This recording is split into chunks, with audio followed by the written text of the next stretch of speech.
प्रस्तुत संकलन श्रीमद् भगवद गीता के सभी श्लोकों का अनुवाद है, जो अंतर्राष्ट्रीय कृष्ण भावनामृत संघ इस्कॉन के संस्थापक आचार्य कृष्ण कृपा मूर्ति श्री श्रीमद् एसी भक्तिवेदांत स्वामी प्रभुपाद जी के द्वारा लिखा गया है, जो भक्तिवेदांत बुक ट्रस्ट द्वारा भगवद गीता यथारूप नामक पुस्तक में प्रकाशित किया गया है।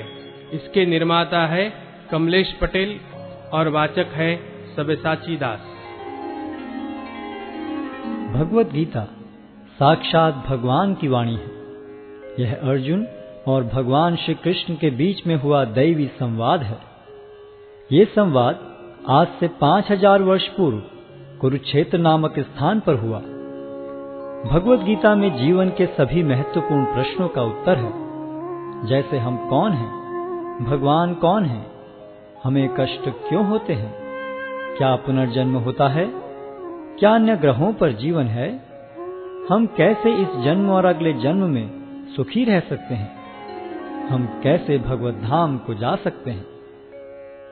कोई पूछ सकता है कि कुरुक्षेत्र में हुए महान युद्ध जिसके दौरान भगवद गीता कही गई, उसका कारण क्या था। 5000 वर्ष पहले विचित्रवीर्य नामक एक महान राजा का देहांत हो गया। क्योंकि उसका बड़ा पुत्र धृतराष्ट्र जन्म से अंधा होने के कारण राज्यभार संभालने में असमर्थ था, अतः उसके छोटे भाई पांडु ने राज्य सिंहासन संभाला। पांडु की मृत्यु के बाद उसके 5 पुत्र, जो पांडवों के नाम से विख्यात थे, जो नियमानुसार राज्य के उत्तराधिकारी बने, लेकिन पांडव भी बालक ही थे, अतः धृतराष्ट्र ने स्वयं राज्यभार संभाला। धृतराष्ट्र के 100 पुत्र थे, जो कौरवों के नाम से जाने जाते थे। जब पांडव बड़े होकर राज्य संभालने लायक हुए, तो वे संपूर्ण राज्य नहीं लेना चाहते थे, हालांकि वो उनका नियम संगत अधिकार था। वे राज्य को अपने चचेरे भाइयों के साथ बांटना चाहते थे, और इस प्रकार राज्य को पांडवों और कौरवों के बीच बांट दिया गया। लेकिन कौरवों में ज्येष्ठ दुर्योधन अपने भाग से संतुष्ट न था। वो संपूर्ण राज्य को स्वयं ही भोगना चाहता था। उसने पांडवों को मारने के लिए कई षड्यंत्र रचे, लेकिन वो असफल रहा। फिर उसने नियम के विरुद्ध संपूर्ण राज्य को हड़प लिया और पांडवों को राज्य से निष्कासित कर दिया। पांडवों ने फिर 5 गांव की मांग की। दुर्योधन ने उत्तर दिया, 5 गांव तो दूर, वो सुई की नोक के बराबर भी जमीन नहीं दे सकता। भगवान श्री कृष्ण ने जमीन के इस झगड़े को शांतिपूर्ण एवं अहिंसात्मक तरीके से सुलझाने का प्रस्ताव रखा, लेकिन दुर्योधन ने यह प्रस्ताव को अस्वीकार करते हुए पांडवों के प्रति युद्ध की घोषणा कर दी, और इस प्रकार महाभारत का महान युद्ध अवश्यंभावी हो गया।